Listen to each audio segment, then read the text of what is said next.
ជាដំបូងខ្ញុំប្រកាសណាខ្ញុំបាទសូមក្រាបថ្វាយបង្គំព្រះថេរានុថេរគ្រប់ព្រះអង្គនឹងធ្វើការរាប់អានចំពោះប្រិមិត្តដែលចូលចិត្តតាមដានការអត្ថាធិប្បាយរបស់ខ្ញុំអំពីជីវប្រវត្តិអ្នកប្រាជ្ញខ្មែរយើងពីសម័យដើម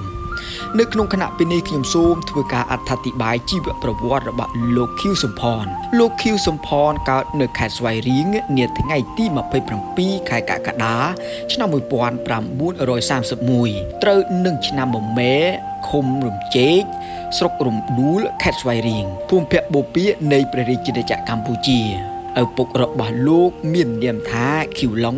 ជាមេធាវីម្ដាយរបស់លោកមាននាមថាប៉ាវកងលោកខៀវសំផនមានប្អូនម្នាក់ឈ្មោះថាខៀវសេងគឹមជីវិតនិងការសិក្សារបស់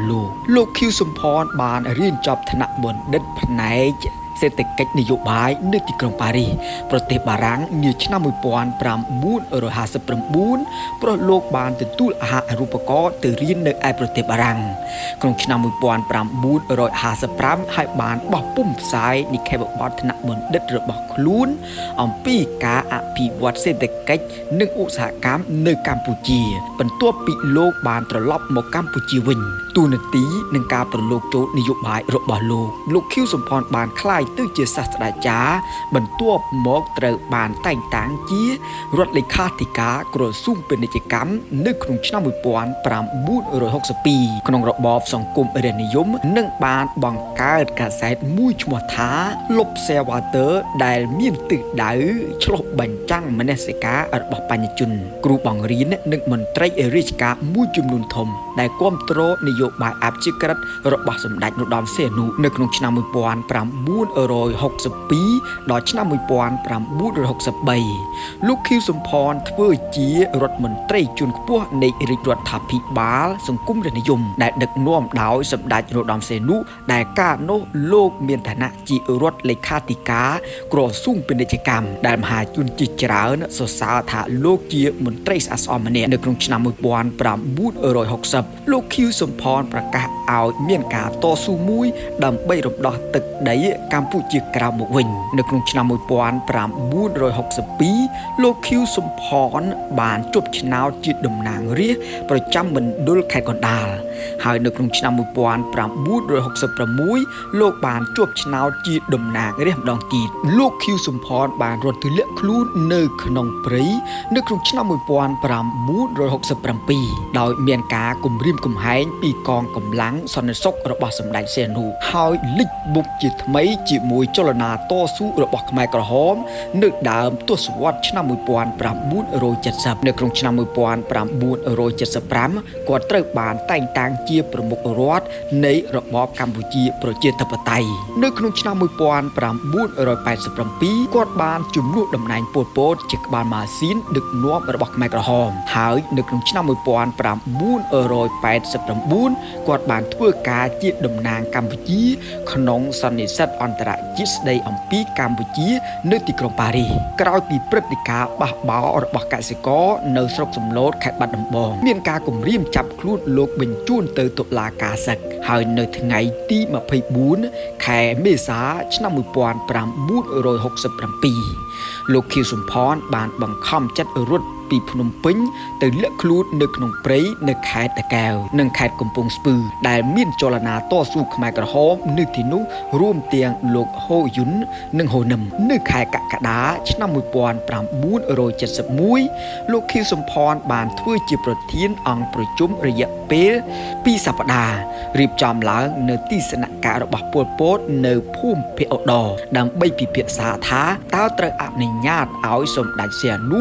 ចូលរួមក្នុងចលនាតស៊ូខ្មែរឬទេនៅក្នុងពេលតស៊ូក៏ដូចជាក្នុងសម័យកាលនៃរបបកម្ពុជាប្រជាធិបតេយ្យលោកខៀវសំផនបានដើរតួនាទីជាអ្នកទំនាក់ទំនងសំខាន់ម្នាក់រវាងសម្ដេចនរោត្តមសីហនុនិងក្រុមខ្មែរក្រហមប៉ុលពតនៅក្នុងឆ្នាំ1971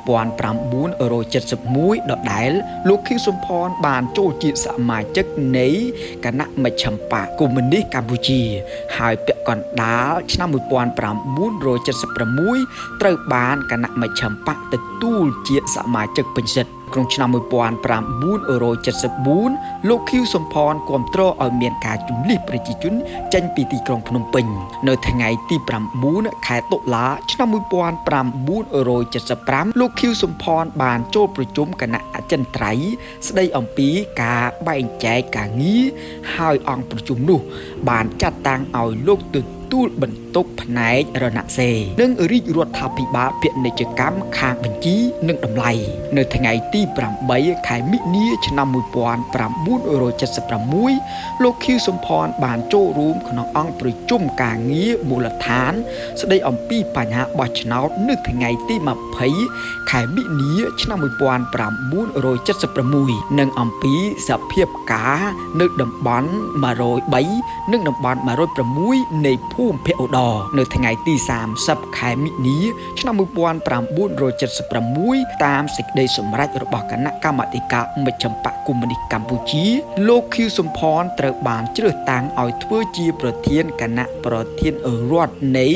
របបកម្ពុជាប្រជាធិបតេយ្យនៅពាក់កណ្ដាលឆ្នាំ1976លោកខៀវសំផនត្រូវបានតែងតាំងជាសមាជិកគណៈកម្មាធិការអចិន្ត្រៃយ៍នៃបក្សកុម្មុយនីសកម្ពុជាដែលជាគោលការណ៍កិច្ចការសំខាន់ក៏ដូចជាគោលនយោបាយរដ្ឋាភិបាលសុទ្ធតែត្រូវបានសម្រេចដោយគណៈកម្មាធិការមួយនេះយោងតាមសម្ដីរបស់លោកអ៊ីងសេរីនៅដើមឆ្នាំ1977លោកខៀវសំផនត្រូវបានតែងតាំងជាប្រធានមន្ទីរ807ដែលជាមន្ទីររបស់គណៈកម្មាធិការមជ្ឈិមនៃបក្សកុម្មុយនីសកម្ពុជាជំនួសកន្លែងរបស់សមាមិត្តឌឿនប៉ុន្តែលោកខៀវសំផនបានបដិសេធនៅក្នុងលិខិតជំហររបស់លោកថាការអះអាងនេះមិនមែនជាការពិតទេហើយលោកបន្ថែមថាលោកគ្រាន់តែជាសមាជិកសាមញ្ញមួយរូបប៉ុណ្ណោះនៅក្នុងមន្ទីរនេះក្រោយរបបកម្ពុជាប្រជាធិបតេយ្យខ្មែរក្រហមដួលរលំនៅក្នុងឆ្នាំ1979ដល់ឆ្នាំ1992លោកខៀវសំផននៅតែជាតំណាងជនខ្ពស់របស់ភាគីខ្មែរក្រហមនៅក្នុងរដ្ឋាភិបាលភាគីរបស់អ្នកតស៊ូប្រឆាំងវត្តមានរបស់យួនដែលត្រូវបានបង្កើតឡើងនៅក្នុងឆ្នាំ1982